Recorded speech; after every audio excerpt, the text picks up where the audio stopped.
আল্লাহ রাব্বুল আলামিন আগুনের মাধ্যমে তার খলিলকে পরীক্ষা নিলেন। দেখি আমার খলিল আগুনকে বেশি ভয় পায় না আমি আল্লাহকে বেশি ভয় পাই।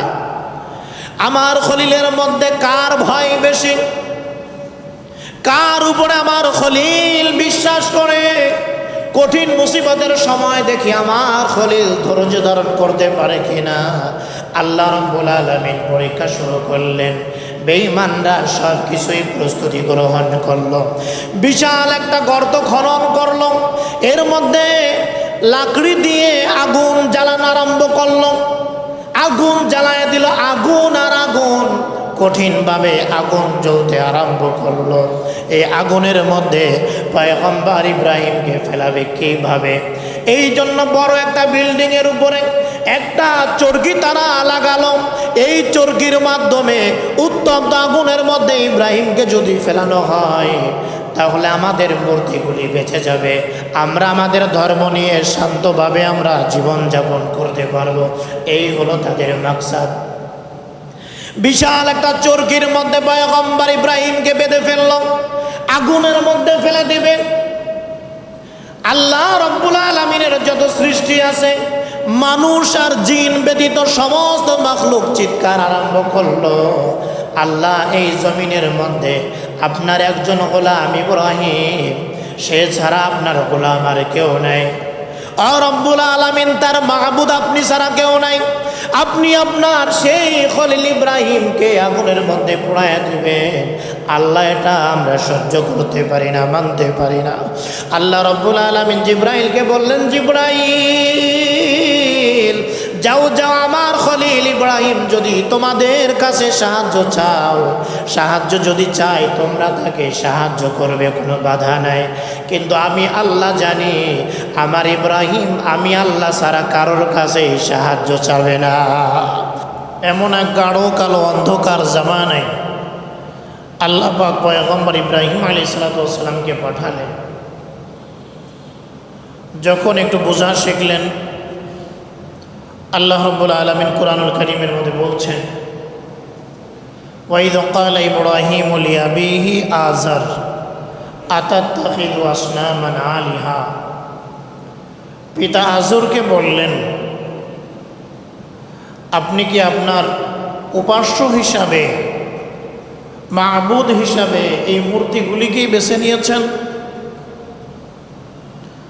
আমি তো দেখছি আপনি এবং আপনার সম্প্রদায় সকলেই স্পষ্ট গুমরাহিতে আছেন। ইব্রাহিম আলাইহিস সালাম তার পিতাকে বললেন,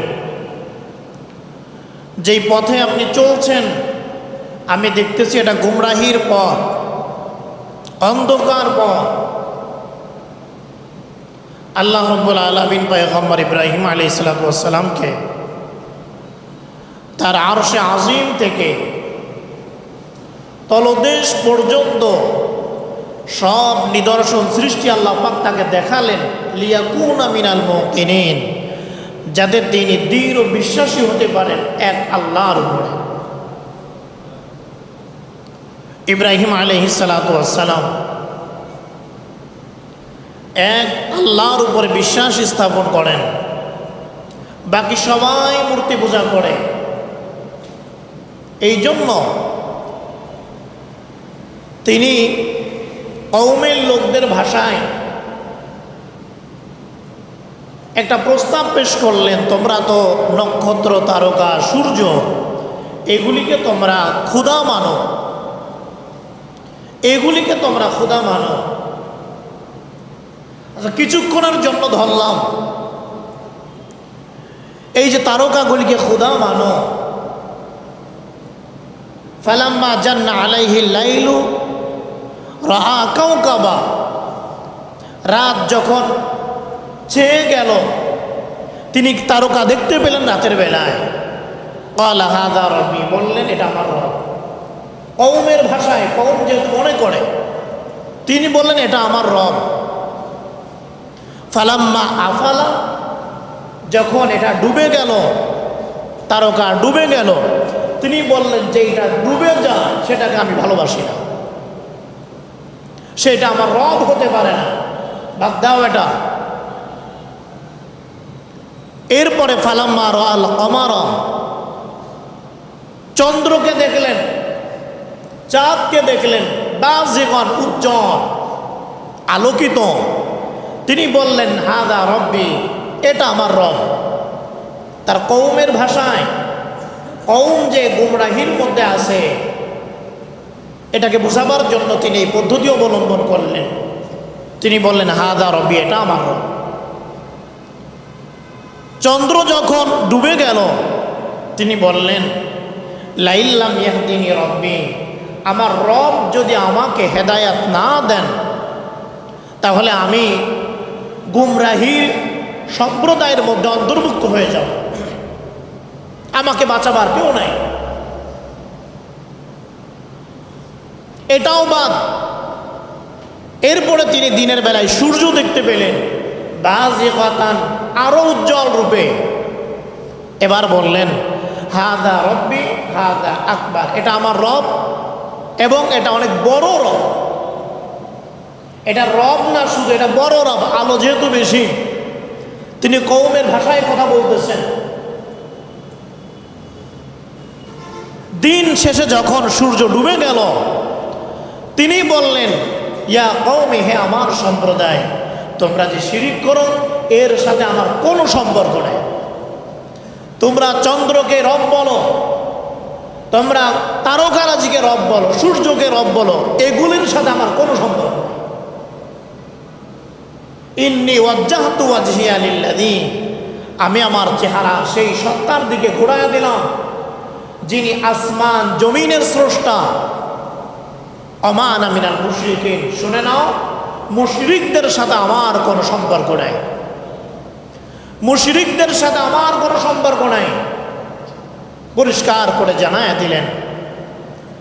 আল্লাহ রাব্বুল আলামিন কুরআনুল কারীমে সূরা বাকারার 124 নম্বর আয়াতে কারিমার মধ্যে বলছেন, যখন আপনার রব ওয়াইদিবতালা ইব্রাহিম রাব্বুহু, ইব্রাহিমের রব যখন তাকে পরীক্ষা নিলেন অনেকগুলি বিষয়ে, ফাতাম্মাহুন্না, প্রত্যেকটা পরীক্ষায় তিনি সফলতা অর্জন করেছেন। বলেন সুবহানাল্লাহ। এই কি কি বিষয়ে পরীক্ষা নিয়েছেন এটাই আমাদের আলোচ্য বিষয়। এক নম্বর, আল্লাহ পরীক্ষা নিলেন বিল কাওয়াকিব, নক্ষত্রের মাধ্যমে পরীক্ষা নিলেন, তিনি পাশ করলেন। নক্ষত্র আমার রব হতে পারে না, আল্লাহ খুশি হয়ে গেলেন। দুই নম্বর, আল্লাহ পরীক্ষা নিলেন বিল কমারি, চাঁদের মাধ্যমে, তিনি বললেন এটাও আমার রব হইতে পারেন না, বাদ দাও। ফারাদিয়ান, আল্লাহ তার উপরে খুশি হয়ে গেলেন। তিন নম্বর পরীক্ষা নিলেন বিশামসি, সূর্যের মাধ্যমে। ইব্রাহিম আলাইহিস সালাম বললেন এইটাও আমার রব হইতে পারে না, বাদ দাও, এটা আমার রব হইতে পারে না। আল্লাহ পাক তার উপরে রাজিয়া, খুশি হয়ে গেলেন।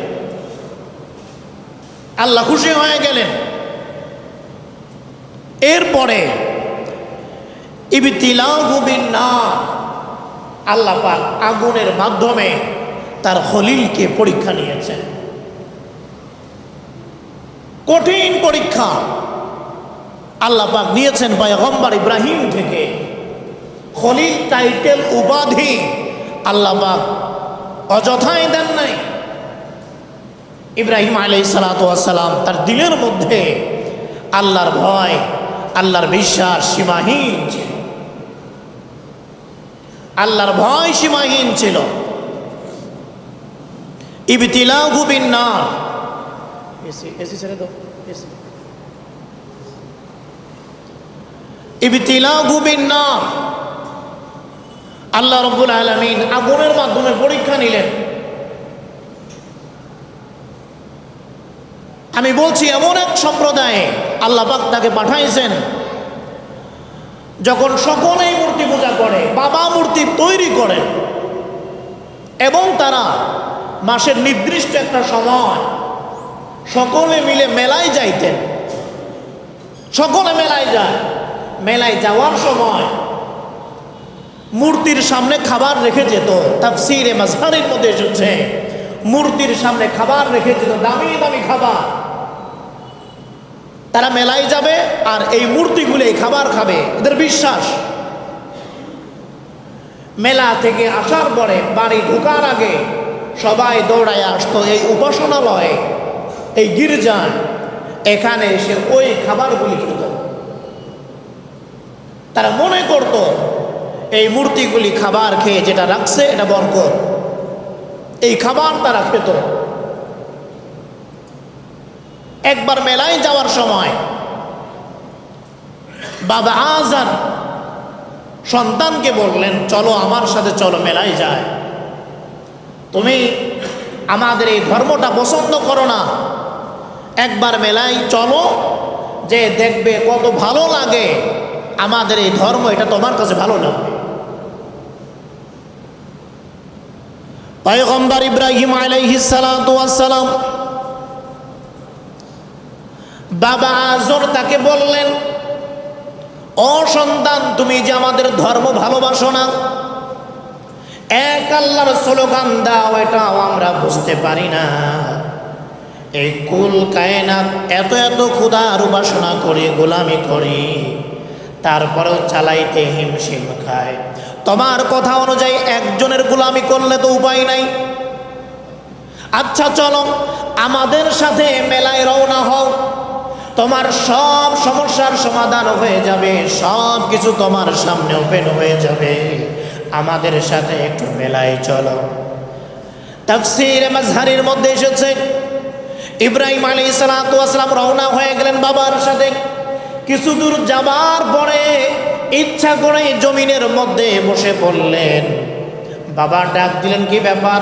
বলে, আমার পায়ের মধ্যে সামান্য আঘাত পেয়েছে, আমার স্বাস্থ্যটা ভালো মনে হইতেছে না, আজকে আমি যাব না, আপনারা চলে যান।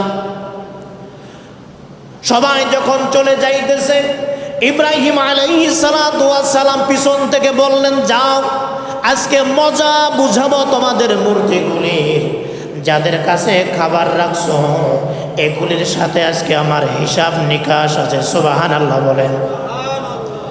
এর সাথে আজকে আমার হিসাব নিকাশ আছে। কওমের লোকেরা সবাই যখন চলে গেল মেলায়, ইব্রাহিম আলাইহিস সালাতু ওয়াস সালাম তিনি বলছেন, ওয়াতাল্লাহি লাকিদান্না আসনামাকুম বা'দা আন তুওয়াল্লু মুদবিরিন। ফিরে এসে দেখবে কি অবস্থা হয়েছে মূর্তিগুলির। কওমের লোক চলে গেল। ইব্রাহিম আলাইহিস সালাতু ওয়াস সালাম কুরাল একটা হাতের মধ্যে নিয়ে গির্জায় ঢুকলেন। ওই যে দামি দামি খাবার রাখা মূর্তির সামনে তিনি বললেন, জলদি করে তোমরা খাবার খাও। তোমাদের না লোকেরা পূজা করে খাবার দিয়ে গেল, খাও না কেন? বড়টারে জিজ্ঞাসা করে, তুমি আগে খাও, এরপরে বাকিগুলিকে জিজ্ঞাসা করে, খাও না কেন, খাও না কেন? মূর্তির কোনো কথা বলার শক্তি আছে? জবান খুলে বলেন। মূর্তির তো জবান নাই, কথা বলার শক্তি নাই, মাটির তৈরি। মানুষ তৈরি করলে হয়, মানুষ ফেলে দিলে এটা নষ্ট হয়ে যায়, এর কোনো কুদরত নাই, কোনো ক্ষমতা নাই। সবগুলিকে জিজ্ঞাসা করলেন, খাও না কেন? যেইটাই খায় না, কথা শোনে, সঙ্গে সঙ্গে কুড়াল দিয়ে আঘাত করে ভেঙে চুরমার করে ফেলেন। বড়টা ছাড়া বাকি সবগুলিকে ভেঙে একেবারে চুরমার করে ফেললেন। কুড়ালটা বাঁধায় রাখলেন বড়টার কাঁধের উপরে। কওমের লোকেরা মেলা থেকে দৌড়ায় আসলো। মূর্তির ক্ষুধার বরকত খাইতে হবে, খাবার খাইতে হবে। গির্জায় যখন ঢোকে তখন মাথায় হাত, সর্বনাশকে এই কাজটা করলো, আমাদের মূর্তিগুলি ভেঙে চুরমার করে ফেলে বড় মূর্তিটার কাঁধের মধ্যে কুড়াল ঝোলায় রাখলো, এই কাজটা কে করলো? হইচই শুরু হয়ে গেল। ক্বালু মান ফাআলা হাযা বিআলিয়াতিনা ইন্নাহু লামিনায যালিমিন। চিৎকার করলো, আমাদের মূর্তির সাথে যে এই আচরণটা করেছে অবশ্যই সে একজন জালিম লোক।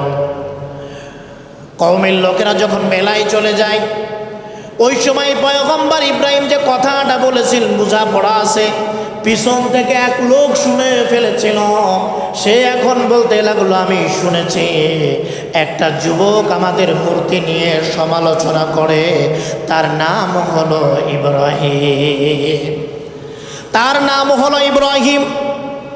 কওমের লোকেরা বলল, ক্বালু ফাতু বিহি আলা আয়ুনিন নাস, যাও যাও তাকে ডেকে আনো, দেখি এই কাজটা সেই করেছে নাকি অন্য কেউ করেছে। পয়গম্বর ইব্রাহিমকে যখন লোকদের সামনে আনা হয়, জিজ্ঞাসা করলো, আনতা ফাআলতা হাযা ইয়া ইব্রাহিম, হে ইব্রাহিম তুমি কি এই কাজটা করেছো? এই মূর্তিগুলিকে কে ভেঙেছে? তুমি কি ভেঙেছ? ইব্রাহিম আলাইহিস সালাতু ওয়াস সালাম বললেন, বাল ফাআলাহু কাবীরুহুম, মনে হয় এই কাজটা বড় মূর্তিটাই করেছে, এই বড় মূর্তিটাই বুঝি অন্যায় কাজ করেছে। আমি করি নাই এ কথা বলেন নাই, আমি করি না এই কথা বলেন নাই, বললেন বড়টাই করতে পারে। ক্বালা কাবীরুহুম হাযা, এই যে বড়টা, উদ্দেশ্য হচ্ছে জিজ্ঞাসা করো বড়টা, সে অক্ষত অবস্থায় দাঁড়ায় আছে, অবশ্যই সে জানে বাকিগুলিকে কে ধ্বংস করেছে, তাকে জিজ্ঞাসা করো। এই হচ্ছে 2 নাম্বার। আমরা যেটা শুনি ইব্রাহিম আলাইহিস সালাম 3 জায়গায় মিথ্যা বলছেন। বাহ্যিক মিথ্যা মনে হয়, আসলে মিথ্যা না। 1 নাম্বার বলেছেন, বাবাকে বলছেন জমিনে পড়ে গিয়ে আমার স্বাস্থ্যটা ভালো না, ইন্নী সাকিম, আমি একটু অস্বস্তি বোধ করছি। বাহ্যিক মনে হয় মিথ্যা, কিন্তু আসলে মিথ্যা না। কওমের লোকেরা যখন কুফর শিরকের মধ্যে নিমজ্জিত, একজন পয়গম্বর মানসিকভাবে সে সুস্থ থাকতে পারে না, এই জন্য বলছেন আমি অসুস্থ।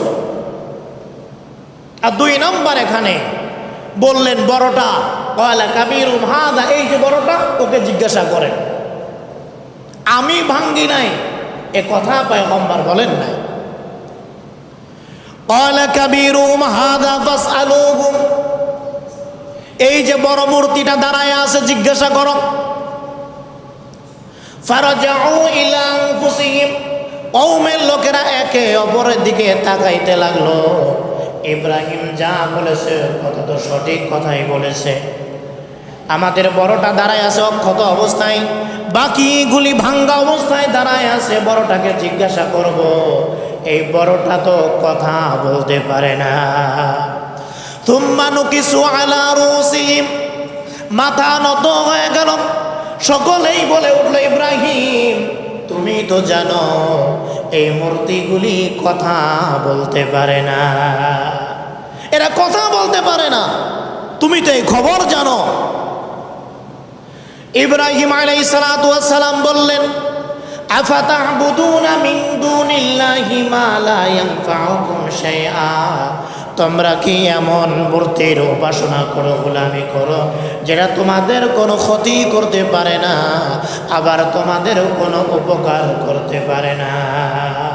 উফিল লাকুম, তোমাদের জন্য বড় আক্ষেপ, হাসরত তোমাদের জন্য, এটা কি করো তোমরা, কিসের ইবাদত করো, তোমাদের উপকার করতে পারে না, ক্ষতিও করতে পারে না। যুক্তি তর্কে যখন হেরে যায়, তখন এক শ্রেণীর লোক দেখবেন যাদের যুক্তি তর্ক দাঁড় করানো অভ্যাস, যুক্তি তর্ক আর নাই, মাথা গরম হয়ে গেছে। এই কওমের লোকদের অবস্থা এমন, যুক্তি তর্কে যখন আর পারে না, তখন তারা একে অপরকে বলতে লাগলো, এই সব বাদ দাও, এই সব বাদ দিয়ে তোমরা ইব্রাহিমকে জ্বালায়া দাও, পুড়ায়া দাও, এটা করে অংশুরু আলিহাতাকুম, তোমরা তোমাদের এই মূর্তিগুলির সাহায্য করো।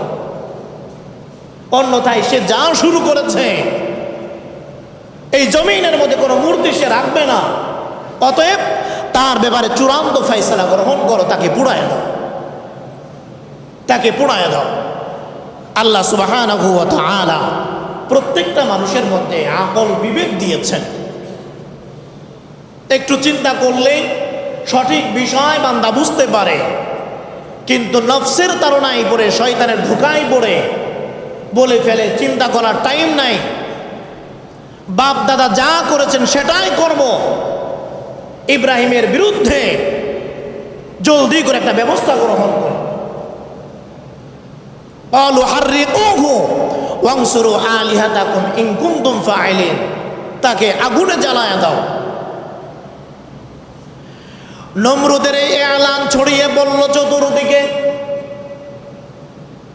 ইব্রাহিমকে আগুনের মধ্যে পোড়ানো হবে, আগুনের মধ্যে ফেলে দেওয়া হবে। আল্লাহ রাব্বুল আলামিন আগুনের মাধ্যমে তার খলিলকে পরীক্ষা নিলেন, দেখি আমার খলিল আগুনকে বেশি ভয় পায় না আমি আল্লাহকে বেশি ভয় পাই। আমার খলিলের মধ্যে কার ভয় বেশি, কার উপরে আমার খলিল বিশ্বাস করে। কঠিন মুসিবতের সময় দেখি আমার খলিল ধৈর্য ধারণ করতে পারে কিনা। আল্লাহ রাব্বুল আলামিন পরীক্ষা শুরু করলেন। বেঈমানরা সব কিছুই প্রস্তুতি গ্রহণ করলো, বিশাল একটা গর্ত খনন করলো, এর মধ্যে লাকড়ি দিয়ে আগুন জ্বালানো আরম্ভ করলো। আগুন জ্বালায় দিল, আগুন আর আগুন, কঠিনভাবে আগুন জ্বলতে আরম্ভ করলো। এই আগুনের মধ্যে পয়গম্বর ইব্রাহিমকে ফেলাবে কিভাবে? এই জন্য বড় একটা বিল্ডিং এর উপরে একটা চরকি তারা লাগালো। এই চরকির মাধ্যমে উত্তপ্ত আগুনের মধ্যে ইব্রাহিমকে যদি ফেলানো হয় তাহলে আমাদের মূর্তিগুলি বেঁচে যাবে, আমরা আমাদের ধর্ম নিয়ে শান্তভাবে আমরা জীবনযাপন করতে পারবো। এই হলো তাদের মাকসাদ। বিশাল একটা চরকির মধ্যে পয়গম্বর ইব্রাহিমকে বেঁধে ফেলল, আগুনের মধ্যে ফেলে দিবে। আল্লাহ রাব্বুল আলামিনের যত সৃষ্টি আছে, মানুষ আর জিন ব্যতীত সমস্ত মাখলুক চিৎকার আরম্ভ করলো, আল্লাহ এই জমিনের মধ্যে আপনার একজন গোলাম ইব্রাহিম, সে ছাড়া আপনার গোলাম আর কেউ নাই। আর রব্বুল আলামিন তার মাহবুদ আপনি ছাড়া কেউ নাই। আপনি আপনার সেই খলিল ইব্রাহিমকে আগুনের মধ্যে পোড়ায় দিবেন। আল্লাহ এটা আমরা সহ্য করতে পারি না, মানতে পারি না।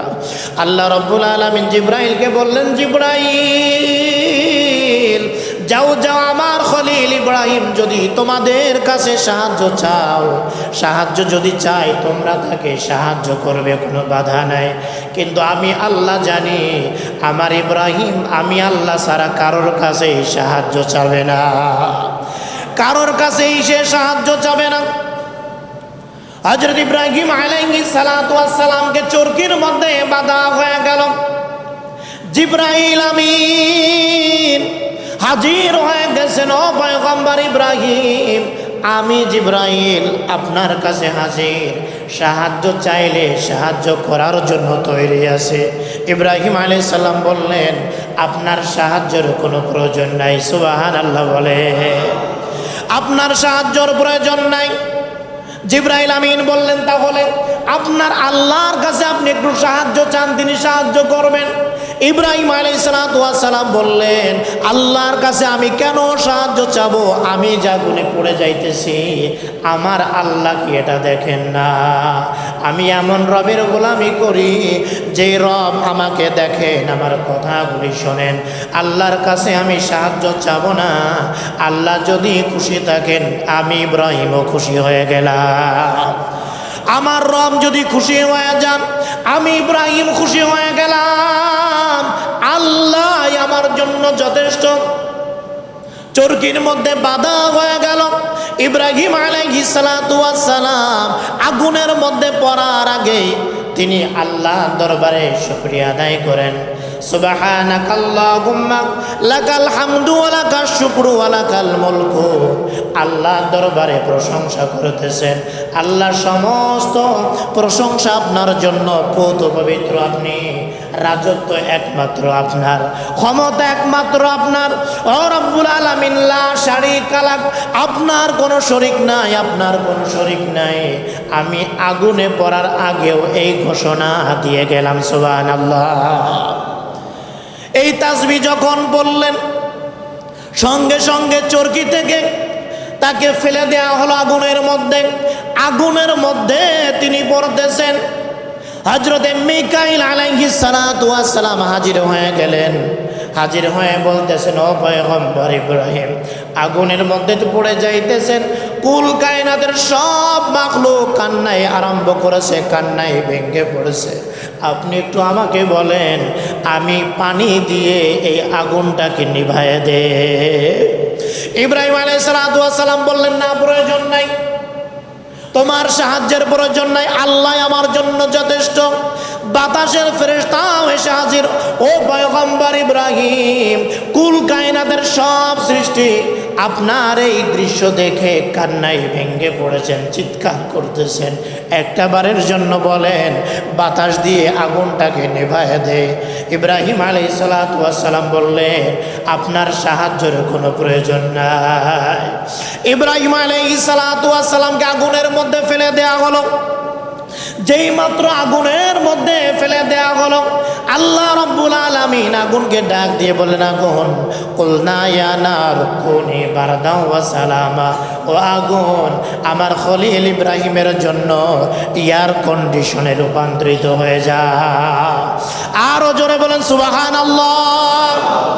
আমার খলিল আমার জন্য আগুনে পড়তেছে, আমার খলিলের জন্য ঠান্ডা হয়ে যাও, একেবারে বরফ হওয়া যাবে না, সালামা, আরামদায়ক ঠান্ডা হয়ে যাও, আমার খলিলের জন্য কোনো ক্ষতি না হয়। আল্লাহ রাব্বুল আলামিন জিবরাইল আমিনকে পাঠায়া দিলেন, ও জিবরাইল, আমার খলিলের কানে কানে শোনায়া দাও, এ আগুন আমার খলিলের সামান্য পরিমাণ ক্ষতি করার ক্ষমতা রাখে না, আমার খলিলের সামান্য পরিমাণ ক্ষতি হবে না, আমি আল্লাহ রাব্বুল আলামিন জানায়া দিলাম। হযরতে জিবরাইল আমিন তাকে শোনায়া দিলেন।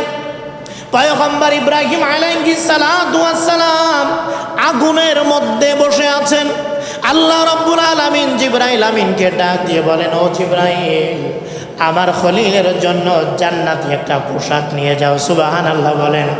জান্নাত থেকে একটা সিংহাসন নিয়ে যাও, একা একা সে আগুনের মধ্যে থাকবে, ভালো লাগবে না, এই জন্য তার আকৃতিতে একটা মানুষ তৈরি করো। ছায়ার যেই ফেরেশতা আছেন তাকে ইব্রাহিমের আকৃতি দিয়ে তার নিঃসঙ্গতা দূর করার জন্য তার সামনে তুমি বসায়া দাও। একজন মানুষ বেশি ফেরেশতা। পয়গম্বর ইব্রাহিম জান্নাতি পোশাক পরে বসে আছেন, সিংহাসনের মধ্যে বসে আছেন, চতুর্দিকে আগুন জ্বলতেছে। সুবহানাল্লাহ বলেন। চতুর্দিকে আগুন জ্বলে, পয়গম্বর ইব্রাহিম সিংহাসনের উপরে বসে আছে। তাফসীরে মাজহারির মধ্যে উল্লেখ করা হয়েছে, আগুন দাও দাও করে জ্বলতেছে।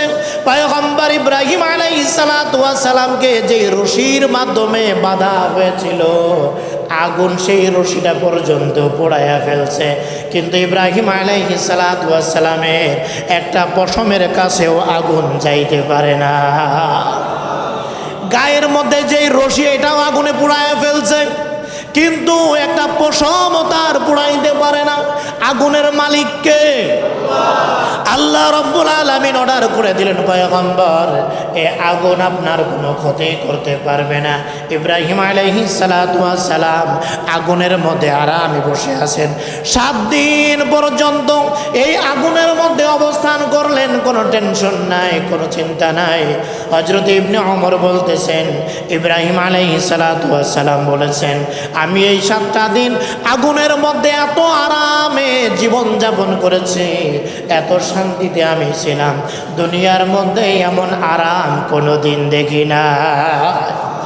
দুনিয়ার মধ্যে এমন শান্তি, এমন আরাম কোনো দিন আমি দেখি নাই। আল্লাহ রাব্বুল আলামিন আগুনকে জানায় দিয়েছেন, সাবধান, আমার পয়গম্বর ইব্রাহিমের জন্য ঠান্ডা হয়ে যাও। এই জন্য আগুনটা এয়ার কন্ডিশনে রূপান্তরিত হয়ে গেছে। আগুনের মধ্যে বসে আছেন। একদিন নমরুদ বড় ছাদের উপরে উঠে গেল। এই দৃশ্যটা দেখার জন্য ইব্রাহিমকে আগুনের মধ্যে ফেললাম, দেখি কি অবস্থায় আছে আগুনের মধ্যে। অবাক হয়ে গেল। ছাদের উপরে উঠে যখন তাকায়, দেখতে পেল ইব্রাহিম জান্নাতি পোশাক পরে জান্নাতি সিংহাসনের উপরে বসে আছে। সুবহানাল্লাহ। তার সামনে কে জানি বসে আছে, বসে বসে গল্প করতেছেন। শেষ হয়ে যায় তো আলহামদুলিল্লাহ। নবীদের ঈমান কেমন ছিল দেখেন। নবীদেরকে যেইভাবে আল্লাহ পাক পরীক্ষা নিয়েছেন তারা সফলতাও লাভ করেছে।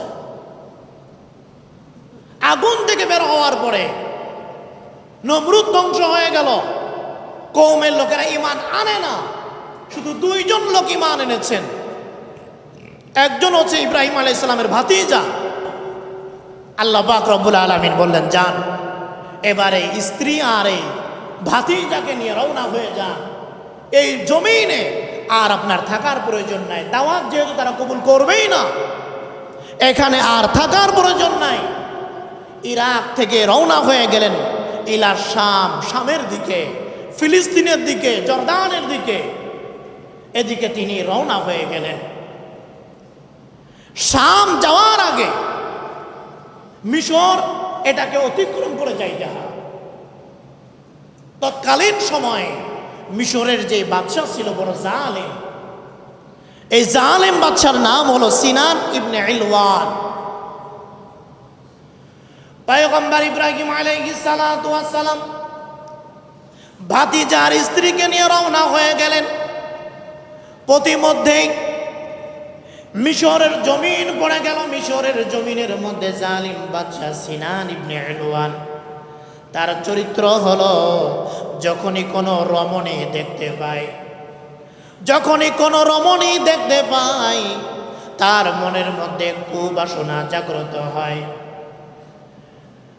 যখন পয়গম্বর ইব্রাহিম আলাইহিস সালাতু ওয়াস সালাম স্ত্রীকে নিয়ে রওনা হয়ে গেলেন, কে জানি ডাক দিয়ে বলল, বাদশা আমাদের এলাকার মধ্যে সুন্দর রূপসী একটা নারী দেখা যায়। ও বাদশা, সুন্দর রূপসী একটা নারী দেখা যায়। বাদশা বললেন, তাকে জলদি করে ধরে আনো। ইব্রাহিম আলাইহিস সালাতু ওয়াস সালাম সারাকে বললেন, বাদশা যখন তোমাকে জিজ্ঞাসা করবে তোমার আর আমার মধ্যে সম্পর্ক কি, তুমি বলবে আমি তোমার ভাই, আর আমি বলবো তুমি আমার বোন। স্ত্রী ডাক দিয়ে বললেন, আমরা ভাই বোন কিভাবে? আমরা তো স্বামী স্ত্রী, আমাদের সম্পর্ক। তিনি বললেন, আদম তোমারও বাবা, আমারও বাবা, কোনো অসুবিধা নাই, আমরা ভাই বোন। বাচ্চার কাছে যখন গিয়ে এই পরিচয় তুলে ধরলেন, বাচ্চা বলল, এসব পরিচয় বুঝি না, জলদি করে ধরে আনো। কাম বাসনা সে পূরণ করার জন্য তৈরি হয়ে গেল। পয়গম্বরের স্ত্রী আল্লাহ রাব্বুল আলামিন তাদেরকে হেফাজতের জিম্মাদারি নিয়েছেন। যখন সারার দিকে বাচ্চা হাত বাড়ায়, সারার দিকে যখন হাত বাড়ায়, সঙ্গে সঙ্গে বাচ্চার হাতটা প্যারালাইসিস হয়ে যায়, অবাস হয়ে যায়, পাও দুইটা জমিনের মধ্যে ধসে যায়। এই ভয়ঙ্কর অবস্থা দেখে বাচ্চা সারাকে ডাক দিয়ে বলে, ও সারা, আমি অন্যায় করে ফেলেছি, অপরাধ করে ফেলেছি, আল্লাহর কাছে দোয়া করো, আল্লাহ যেন আমাকে মাফ করে দেয়, এই ভুল আমি আর করব না। সারা যখন দোয়া করলেন, এই জালিম বাচ্চা সুস্থ হয়ে যায়। আবার যখন হাত বাড়ায়, আবার তার হাত এরকম অবাস হয়ে যায়, আর পাটা জমিনের মধ্যে চলে যায়। ওদিকে পয়গম্বর ইব্রাহিম আলাইহিস সালাতু ওয়াস সালাম এই পেরেশানির মধ্যে তিনি নামাজে দাঁড়ায়া গেলেন। কারণ মুমিন বান্দার চিন্তা পেরেশানির সময় নামাজের মধ্যে সকল সমস্যার সমাধান, ঠিক কিনা? হাদিসের মধ্যে এসেছে, আল্লাহর হাবিব সাল্লাল্লাহু আলাইহি ওয়াসাল্লাম ইদা ফাযাআহু আমরুন বাদারা মিনাস সালাহ ইলা সালাহ, নবীজি যখন কঠিন পেরেশানির মধ্যে পড়ে যাইতেন, আল্লাহর হাবিব সঙ্গে সঙ্গে নামাজে দাঁড়ায়া যাইতে। ইব্রাহিম আলাইহিস সালাতু ওয়াস সালাম নামাজে দাঁড়ায়া গেলেন। স্ত্রী আছে জালিম বাদশার কাছে, তার চরিত্র ভালো না, টেনশনে আছেন, কিন্তু স্ত্রীকে তো আল্লাহ পাক হেফাজত করবেন। কিন্তু স্ত্রী জালিম বাদশার কাছে, স্বামীর মনের মধ্যে ওয়াসওয়াসা থাকতেই পারে। কথা বলেন ঠিক কি না? এটা মানুষের স্বভাব। এটা এই জন্য আল্লাহ রাব্বুল আলামিন ইব্রাহিম আলাইহিস সালাতু ওয়াস সালাম থেকে সারা পর্যন্ত যত আড়াল ছিল সব আড়াল দূর করে দিলেন। সুবহানাল্লাহ বলেন। আল্লাহ ডাক দিয়ে বলে, ইব্রাহিম, তোমার মনের মধ্যে সন্দেহ তৈরি হতেই পারে, তুমি একজন মানুষ, এই জন্য আমি আল্লাহ সব আড়াল দূর করে দিলাম। নামাজে দাঁড়ায়া দাঁড়ায়া দেখো তোমার স্ত্রীকে আমি আল্লাহ কিভাবে হেফাজত করি। আবার যখন হাত বাড়াই তৃতীয়বার, আবার তার হাত অবাস হয়ে গেল। পা দুইটা জমিনের মধ্যে ধসে যায়। এবার খাঁটি মনে বলতেছে, ও সারা, আর একটা বারের জন্য আমাকে ক্ষমা করে দাও, আমার জন্য দোয়া করো, এবার যদি আমাকে বাঁচায় দাও আর কখনো তোমার দিকে আমি হাত বাড়াবো না। হযরতে সারা দোয়া করলেন, সঙ্গে সঙ্গে জালিম বাচ্চার হাত আবার ভালো হয়ে যায়, পাটা উঠে যায়। জালিম বাচ্চা এবার লোকদেরকে ডাক দিয়ে বলে, ও আমার কর্মচারীরা শোনো, তোমাদেরকে রমণী আনতে বলছি, এটা কি রমণী আনছো না কোনো জিন্নাত ধরে আনছো? যখনই আমি হাত বাড়াই তখনই অসুস্থ হয়ে যায়, আমার প্রয়োজন নাই, প্রয়োজন নাই। ও সারা, তোমাকে আমি মুক্ত করে দিলাম, তবে যাওয়ার আগে শোনো, আমার যে একটা বাদী আছে হাজেরা, এই হাজেরাকে তোমার জন্য হাদিয়া দিয়ে দিলাম, এই হাজেরাকে হাদিয়া দিয়ে দিলাম। হযরতে সারা পয়গম্বর ইব্রাহিমের কাছে চলে গেলেন হাদিয়া নিয়ে। এটা জালিম বাচ্চা হাদিয়া দিয়েছে আমার জন্য। স্বামীকে বললেন, স্বামী আমার গর্ভে যেহেতু কোনো সন্তান নাই, সন্তান তো প্রয়োজন রে স্বামী। ও স্বামী, আপনি এই হাদিয়াটাকে আপনি বিবাহ করে ফেলেন, এই যে হাদিয়া হাজেরাকে আপনি বিবাহ করে ফেলেন, আমার তো আর সন্তান নাই, তাকে বিবাহ করেন, হয়তো আল্লাহ রব্বুল আলামিন সন্তানের ব্যবস্থা করবেন। আল্লাহ রব্বুল আলামিন হযরতে হাজেরার গর্ভে হযরত ইসমাঈল আলাইহিস সালাতু ওয়াস সালামকে দান করলেন। আল্লাহ রাব্বুল আলামিন ভূমিষ্ঠ করলেন, ইসমাঈল আসলো। এতদিন আমার গর্ভে সন্তান হয় না, আর এখন সতীন আমার ঘরে আসার সাথে সাথে সন্তান হয়ে গেল। নিজের দিলের মধ্যে জিদ কাজ করতেছে, এটা হতে পারে কিনা, এটা হতে পারে, এটা মানবীয় স্বভাব। এটা যাদের দুই বিবি আছে এরা জানে দুই বিবির মধ্যে এই যুদ্ধ এটা স্বাভাবিক, এটা লেগেই থাকে। কথা বলেন ঠিক কিনা? হযরতে সারা তিনি জিদ করে বলে ফেললেন, হাজেরা, তোমার কানটা আমি ছিদ্র করে ছাড়ব, কানটা ছিদ্র করব তোমার, কসম করে ফেললেন। ইব্রাহিম আলাইহিস সালাম যখন শুনতে পেলেন কসম করছে, তিনি বললেন, জলদি করে যাও, তার কানটা ছিদ্র করে একটা রিং বসায়া দাও। রিংটা যখন লাগায়া দেয়, নারীর সৌন্দর্য আরো বৃদ্ধি পায়। জিদ বাড়ছে না কমছে? কানটা ছিদ্র করলাম ক্ষতি করার জন্য, আমি জিদটা একটু মেটাবার জন্য সৌন্দর্য বেড়ে গেছে। এবার আবার বলে ফেললেন, ও হাজেরা, তোমার পায়ের মধ্যে আমি শিকল পরাবো, কসম করে ফেললেন। পয়গম্বর ইব্রাহিম যখন শুনতে পেলেন তখন বললেন, এটা কেন করলে? বলে, রাগের মাথায় করে ফেলেছি। বলে, চিন্তা করো না, পায়ের মধ্যে চিকন একটা শিকল পরায় দাও। এই পায়ের মধ্যে শিকল যখন পরায়, হাঁটতে গেলে আওয়াজ হয়, সৌন্দর্য আগের থেকে বেড়ে যায়। সুবহানাল্লাহ। এই তখন থেকে এই কান ফুরানো, কানের দুল আর পায়ের তোড়া এটা শুরু হয়ে যায়, তখন থেকে শুরু হয়। এটা নারীর অলংকার, এটা নারীর সৌন্দর্য। তার মানে এখন বাসায় গিয়ে স্ত্রীকে কিনে দেবেন আর রাস্তার মধ্যে হাঁটবে আর যুবকরা আকৃষ্ট হবে না। না, যারা আপনার বিবিকে দেখতে পারবে না, যাদের সাথে পর্দা করা ফরজ, তাদের থেকে এই আওয়াজ বাঁচায় রাখা এটাও ফরজ। যারা আপনার স্ত্রীকে দেখতে পারবে না, তার আওয়াজও শুনতে পারবে না। যারা স্ত্রীকে দেখতে পারবে তারা আওয়াজ শুনতে পারবে। আমার কথা বুঝতেছেন? যারা আপনার স্ত্রীকে, আপনার জন্য আপনার স্ত্রী হালাল, আপনার কাছে স্ত্রীর পারফিউম সুগন্ধি, এটা প্রশংসনীয়। যারা দেখতে পারবে না, কথা বলতে পারবে না, তারা এই শরীরের স্ত্রীর গায়ের যে গন্ধ, ঘ্রাণ, এটাও যেন তাদের নাকে না যায়। অনেক মা বোনেরা আছেন রাস্তাঘাটে হাঁটে, এমন পারফিউম ইত্যাদি মেখে যায়, এটা যুবকরা অনায়াসে তাকাইতে বাধ্য হয়। এরকম আছে না নাই? এই জন্য মা বোনেরা পায়ের নুপুর বলেন, যাই বলেন, যেগুলি আওয়াজ হয়, আকৃষ্ট করে, এগুলি একমাত্র মাহরাম যারা, তাদের সামনেই এগুলি পড়তে পারবেন, তাদের সামনেই পড়তে পারবেন। অন্যদের সামনে এগুলি পড়া তাদের জন্য উচিত নয়, এটা জায়েজ নাই, এগুলি জায়েজ না। এগুলি সব সতরের অন্তর্ভুক্ত।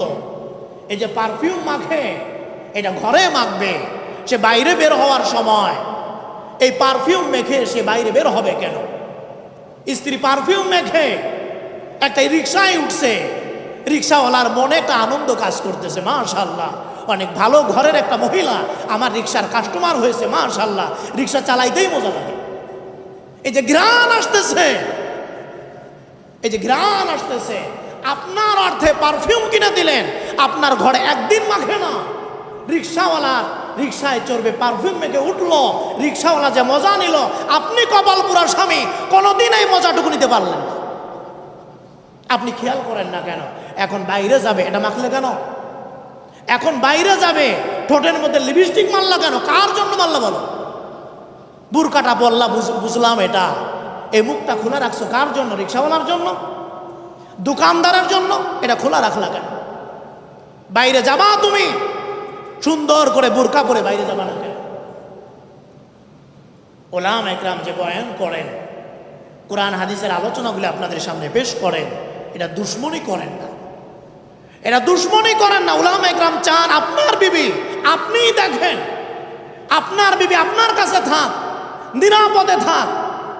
কিন্তু আরেক শ্রেণীর আছে ইসলামের দুশ্মন যারা, তারা নারীকে ঘরে বন্দি করে রাখা হবে ইত্যাদি ইত্যাদি, নারীর অধিকার এই স্লোগান দিয়ে আপনার বিবিকে ঘর থেকে বাইরে নিয়ে চলে আসে, বের করে দিচ্ছে।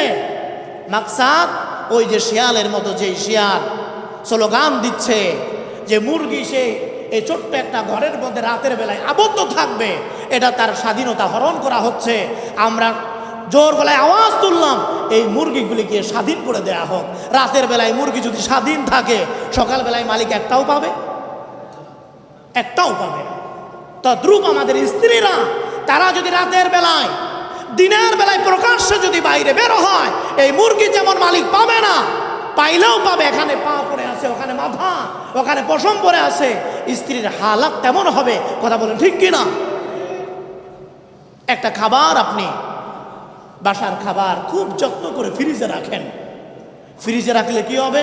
বলে ময়লা লাগবে না, নষ্ট হবে না, পচবে না, নিরাপদ থাকবে, আগামীকাল আবার এটা খাওয়া যাবে। কথা বলেন ঠিক কিনা? কত সুন্দর চিন্তা, কত সুন্দর ভাবনা, মাশাআল্লাহ। এটা খাবার, একটা ডাউল, একটা তরকারির ব্যাপারে এত পেরেশানি যদি হয়, স্ত্রী আমার কাছে কত দামি সম্পদ। আমার স্ত্রীর মাধ্যমে আল্লাহ পাক আমার ইজ্জতের গ্যারান্টি দিয়েছেন, আমার ইজ্জতের হেফাজত হচ্ছে, আমি নিজেকে পবিত্র রাখতে পারি আমার স্ত্রীর মাধ্যমে। কথা বলেন ঠিক কিনা? তাহলে এই স্ত্রীকে আপনি কেন ঘরের বাইরে নামায় দেবেন?